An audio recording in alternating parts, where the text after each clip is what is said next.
29वें विजयोत्सव दिवस के इस आयोजन में मंच पर बैठे हुए सभी सम्मानित अतिथिगण और साथियों,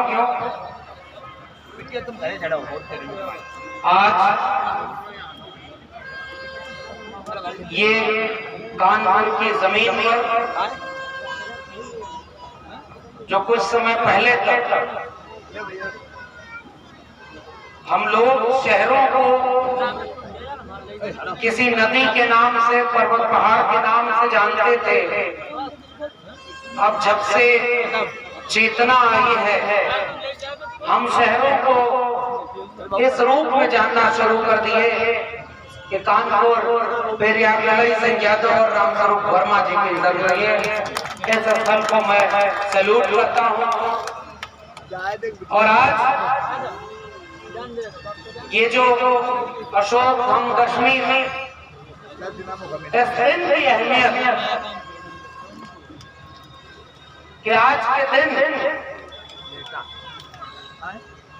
शांति, प्रेम, करुणा,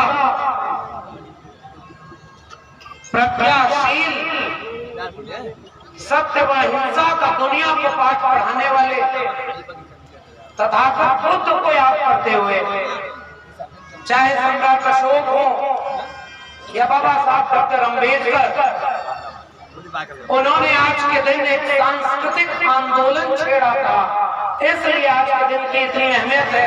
मैं शुक्रिया अदा करता हूँ सभी आयोजकों का कि उन्होंने उस दिन को इस कानपुर ही नहीं पूरे देश में एक नए सांस्कृतिक आंदोलन की तरह खड़ा कर दिया।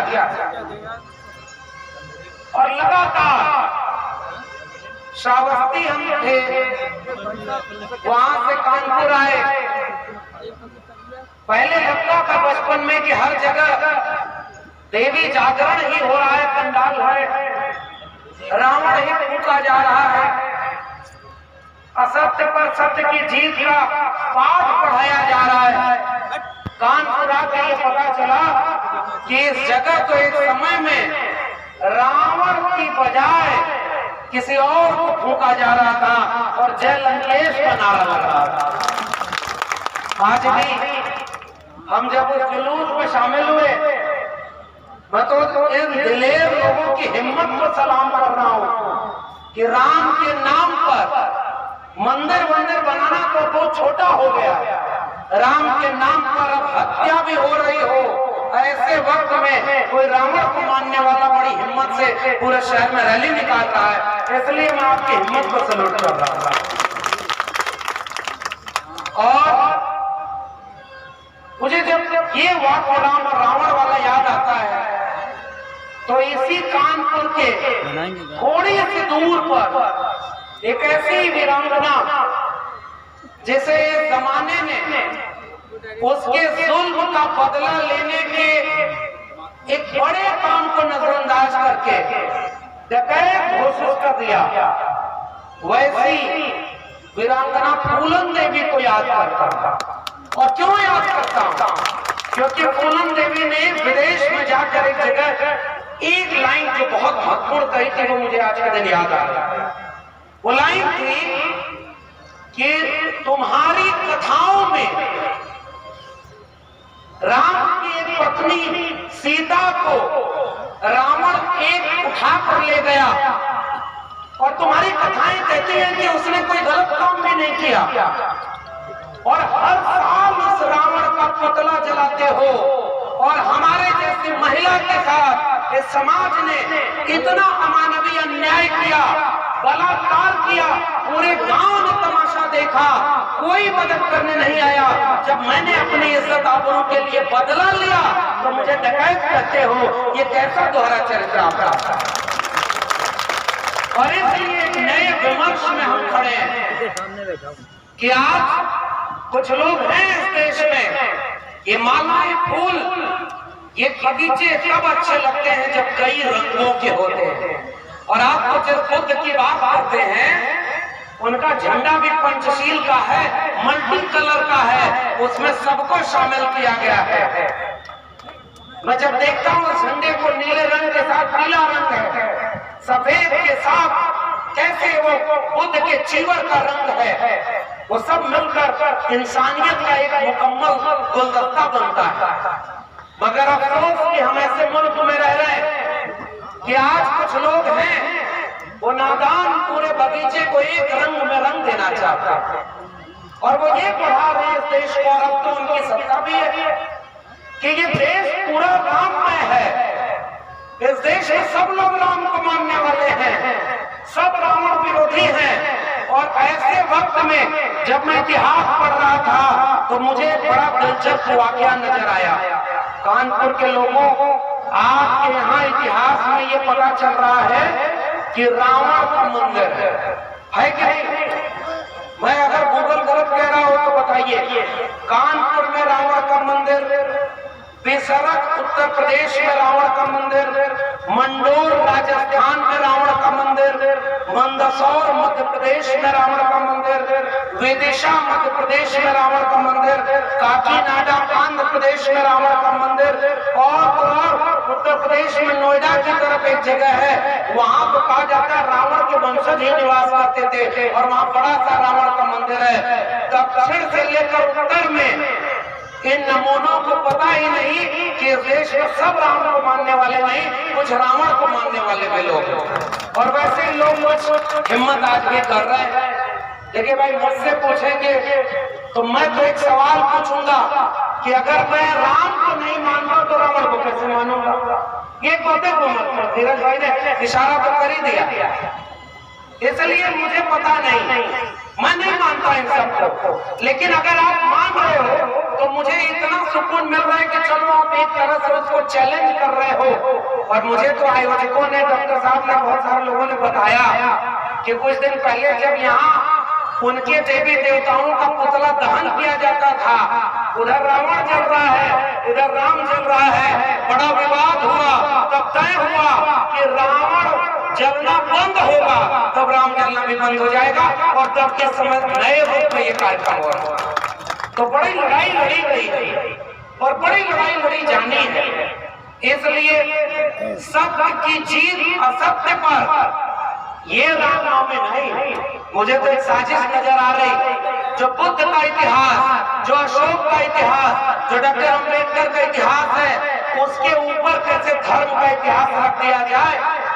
और वो इतिहास तो आप जानते ही हैं कि राम मंदिर की खुदाई कर रहे थे और बड़े मन से दंगा करवा चुके थे। राम मंदिर, रामलला हम आएंगे, मंदिर वहीं बनाएंगे, रथ यात्रा निकाल चुके थे। उसके बाद जब खुदाई हो रही थी तो पता चला कि राम के मंदिर का अवशेष मिले न मिले, वहां बुद्धिस्ट अवशेष जरूर मिल गए थे। यह इतिहास यहाँ था और को दबा दिया गया, नहीं पता चला। और मैं पिछले दिनों सुरपुर गया था, छत्तीसगढ़, और वहां पता चला महासमुंद जिले में कि वहां का इतना बड़ा बुद्धिस्ट स्थल, और बुद्धिस्ट स्थल में मंदिर नहीं मिलता।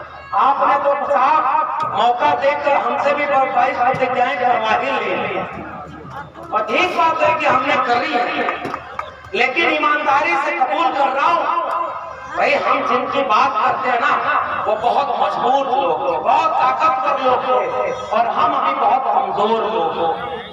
हम तो उनसे हिम्मत लेते हैं।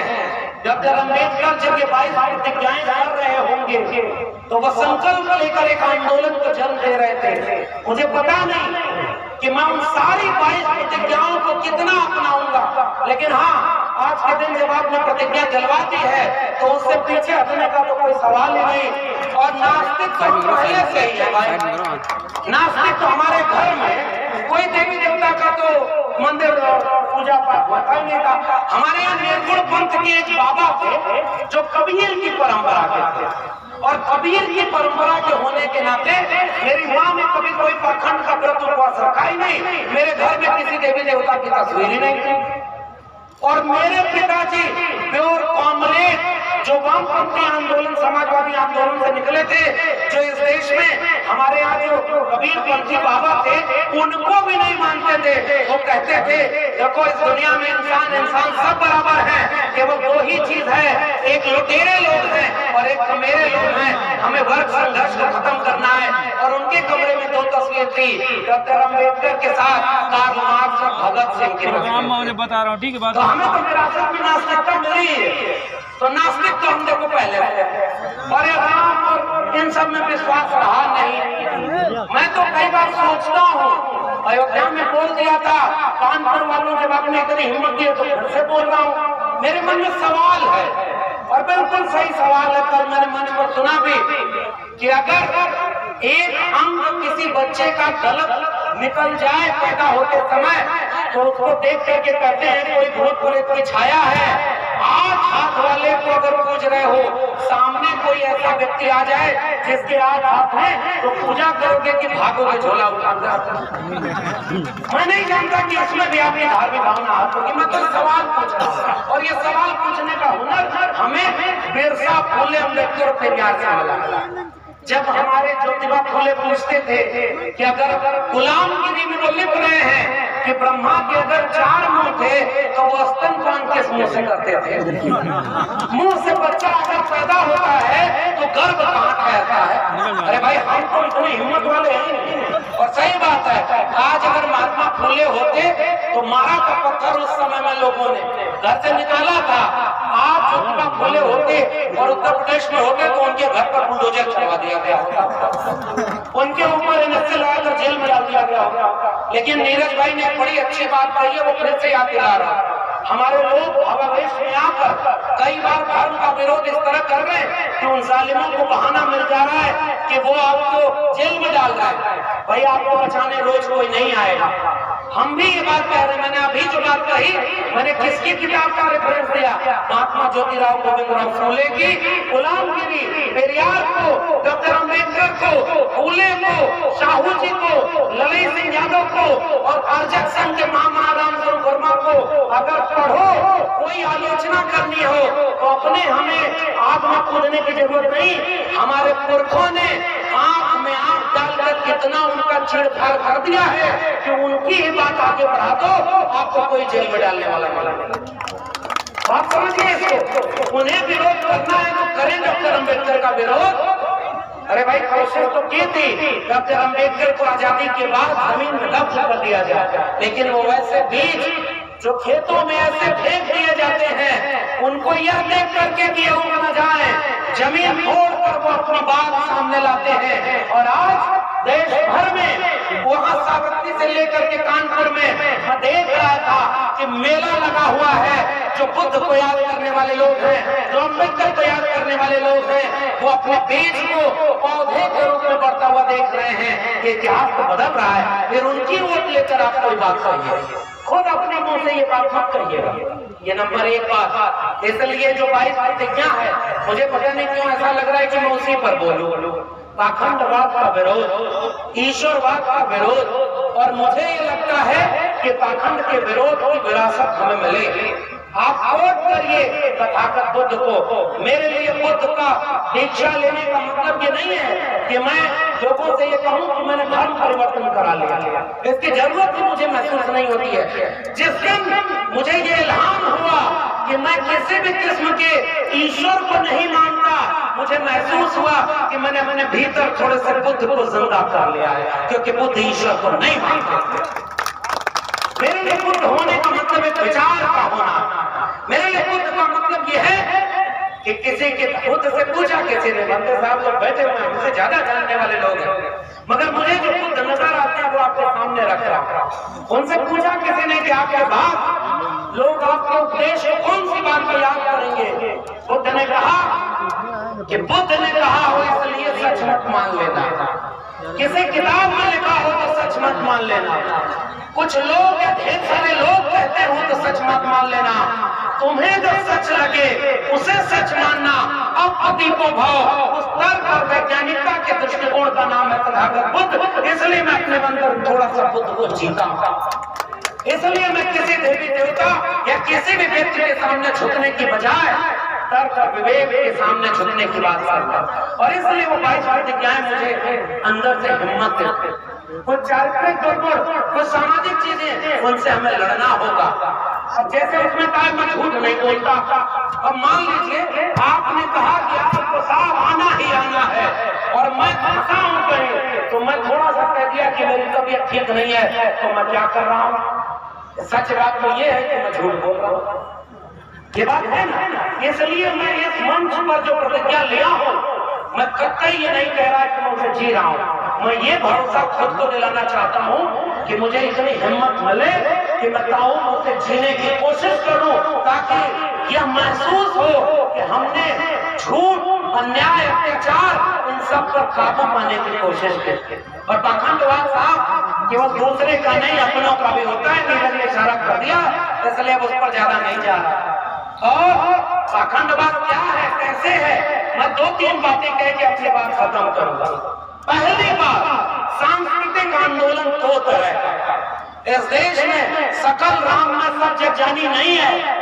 जब एक तरफ पाखंडवाद की परंपरा है तो दूसरी तरफ तथागत बुद्ध से लेकर नारायण गुरु बसवन्ना, चोखा मेला, कबीर रैदास, पलटू दादू भीखा, बुल्ले शाह बाबा फरीद और वहां से होते हुए महात्मा ज्योतिबा फूले, शाहू जी महाराज और उनसे आगे बढ़ते हुए डॉक्टर भीमराव अंबेडकर, डॉक्टर राम मनोहर लोहिया से होते हुए अर्चक संघ, त्रिवेणी संघ और वहां से आगे बढ़ करके भारत का संविधान मंडल कमीशन तक एक पूरी परंपरा हमें मिली है। मैं इस मंच पर खड़ा होकर आपसे गुजारिश करने आया हूँ कि उस वैचारिक परंपरा को पढ़िए और उसे अगली पीढ़ी तक ले जाइए।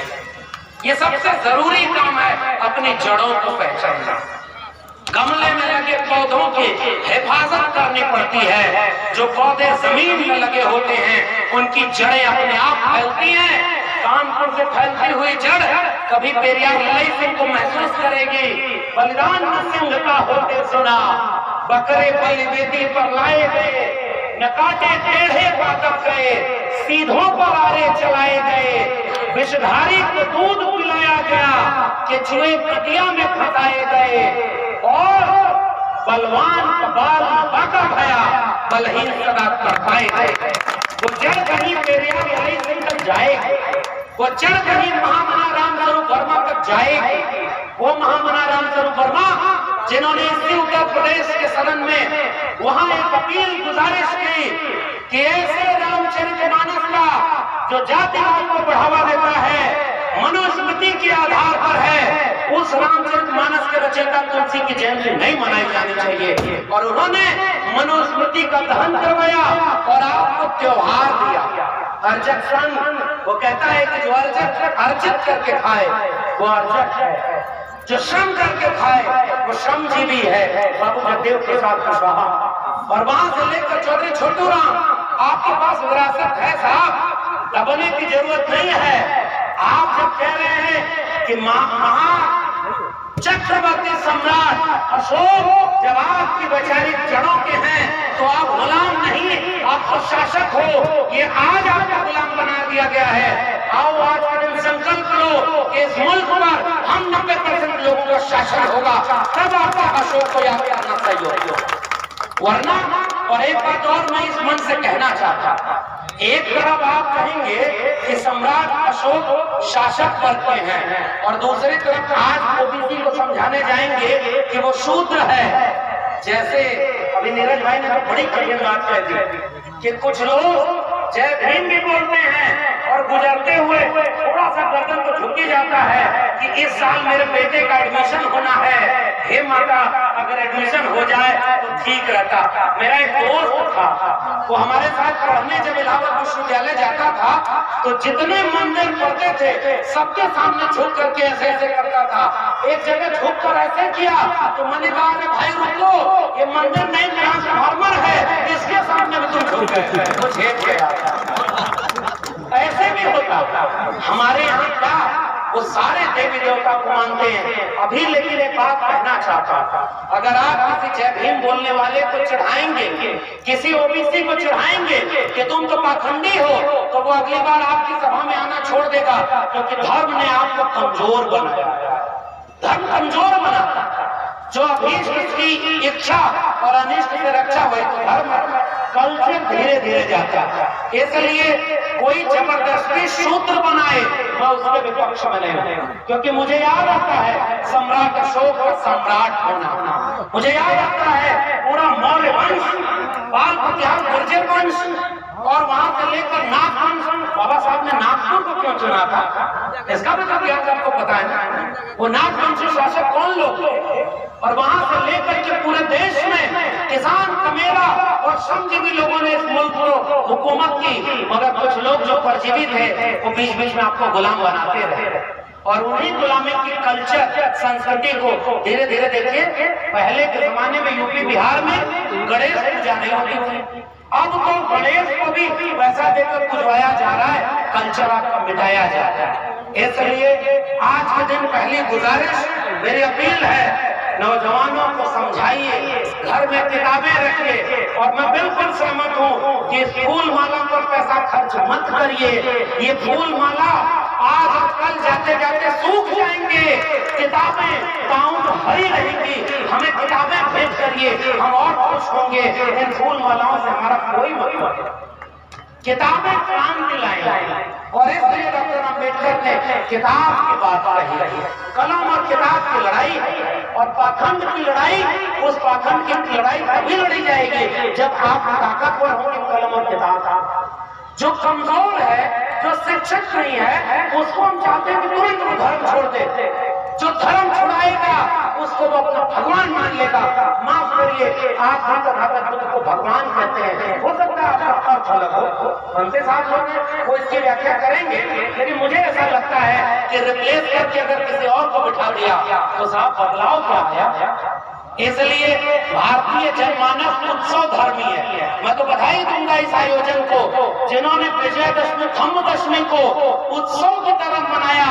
श्रावस्ती से लेकर कानपुर तक लोग झूमते हुए जय भीम का जब नारा लगा रहे हैं,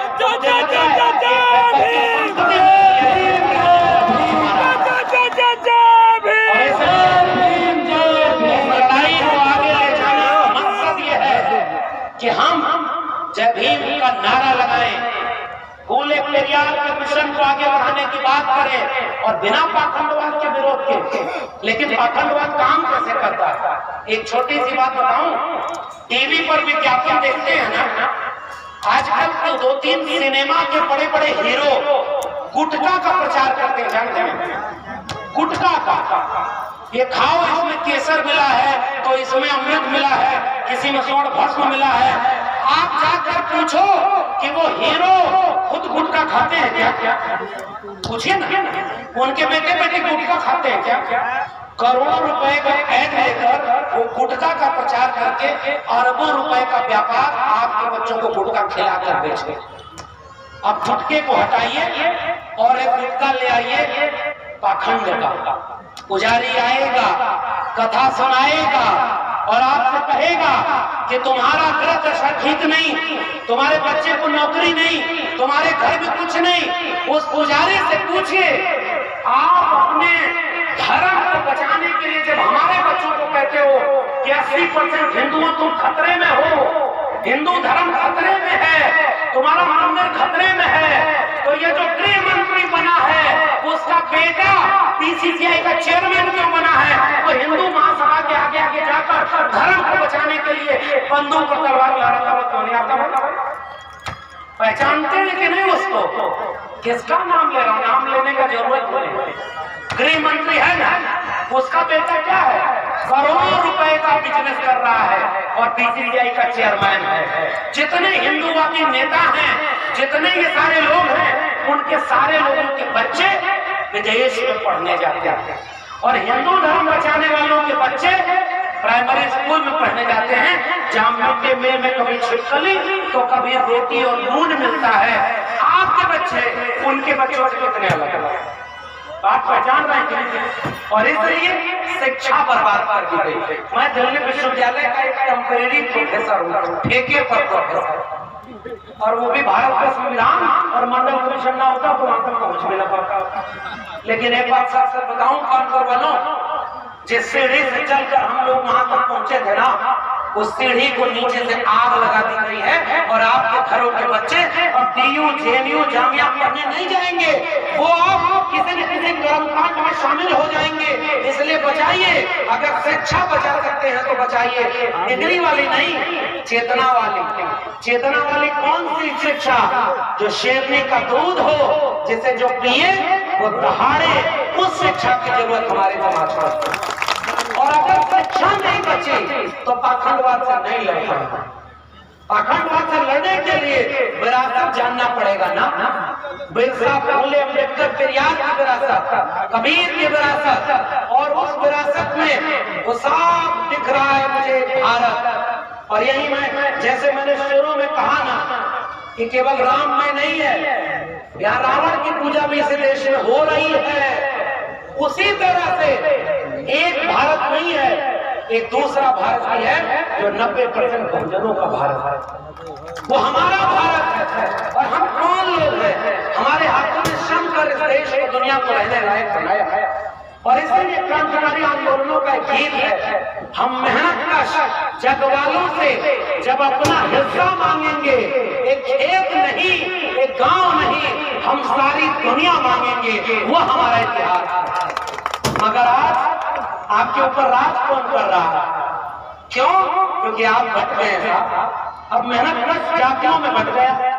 और बिल्कुल नीरज भाई ने सारी बात कह दी है, उसको आगे दोहराऊंगा नहीं, केवल एक बात कहूंगा, जाति को तोड़ करके अगर जमात की तरफ आगे बढ़ सके और कुल्हाड़ी का बेच बनने वाले लोगों से बच करके जो जंगल की लकड़ियों को काट रही थी, यह कहते हुए कि इस कुल्हाड़ी में बेच हमारा ही है, आपके जाति वाले को आगे करके आपके घर कुछ लोग आएंगे, वो कहेंगे कि देखो 5 किलो अनाज 500 रुपया दे तो रहे, तो मैं हम एक अच्छा भारत, चीता वाला भारत। और नीरज भाई ने चीता की बात कही, एक ऐसा भारत है जिसमें इतिहास बदला जा रहा है। एक ऐसा व्यक्ति जो पहली बार 2 राष्ट्र के सिद्धांत का जनक था, जिसने अंग्रेजों से माफी मांगी थी कि हमको जेल से बाहर कर दो हुजूर, पूरे जीवन आपकी पेंशन पर पलेंगे और जंग आजादी का विरोध करेंगे। उसने अपने नाम के आगे अपने से ही वीर लगा दिया, क्योंकि उसे पता था कि मेरी हरकतें ऐसी हैं कि आने वाले लोग गाली देंगे। वह व्यक्ति जब वहां रंगून जेल में था तो बुलबुल पर बैठकर पूरा भारत घूमा करता था। सुना क्या किस्सा? जी सुना। कोई बुलबुल पर बैठकर घूम रहा है, कोई चूहे पर बैठकर घूम रहा है, कोई गरुड़ पर बैठकर घूम रहा है। ये कितने हिंसक लोग! और छोड़ो, ये सारे लोग केवल और केवल पशुओं के ऊपर अन्याय वाली बात है। तथागत बुद्ध का एक विचार, इंसान को छोड़ो, पशुओं पर भी दया करो, उस दया और करुणा के विचार का नाम करो। और इसलिए एक काम और किया जा रहा है, आपके इतिहास को मिटाया जा रहा है, सिलेबस की किताबें बदली जा रही है। आपके यहाँ स्कूल खोज लीजिए साहब, प्राइमरी स्कूल कानपुर के ऐसे हैं क्या कि आप खुशी खुशी अपने बच्चों को वहाँ पढ़ने भेजते हैं? सही सही है, कितने लोग खुशी खुशी सरकारी स्कूल में अपने बच्चे को पढ़ने भेजते हैं? कोई नहीं है ना। जो भेजते हैं वो मजबूरी में भेजते हैं ना।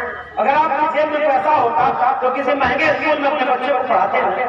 मेरे पास एक फोन आया मुंबई से, मंच के लोगों का, सोचिए सबके पास आता, वो फोन आया और कहा कि मैं भी यादव हूँ और आप बहुत अच्छा बोलते हैं, लेकिन आप बहुत खराब बात बोलते हैं। हमने पूछा कौन सी बात खराब लगी, तो कहा धर्म के खिलाफ आप बोलते हैं। हमने कहा कौन सी बात आपका धर्म के खिलाफ खराब लगी? उन्होंने कहा कि देवी देवता तो अब कह रहे होते ही नहीं। मैंने कहा होते हैं तो आपने देखा?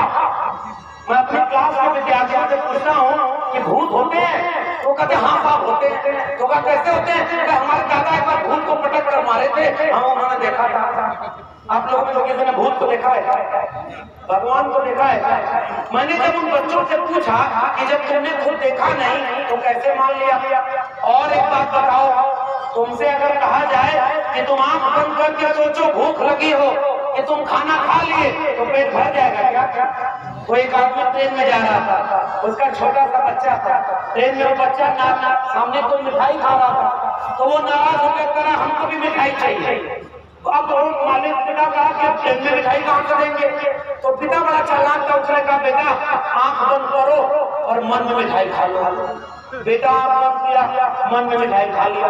बेटा आप बोला तो पिता ने पूछा कौन सी मिठाई खाए, तो उसने कहा लड्डू, तो उसने मारा जोर से और कहा जब मन में ही खाना था तो रसमलाई क्यों नहीं खाए। जब तुम्हें मानना ही है कि तुम्हारा भगवान मन में है तो एक बात बताओ कि इतने भगवान इस देश में, फिर भी इस देश में कुपोषण के शिकार सबसे ज्यादा महिलाएं भारत में, कम उम्र के बच्चे जो सबसे ज्यादा मरते हैं वो भारत में, सबसे ज्यादा स्कूल का ट्रैक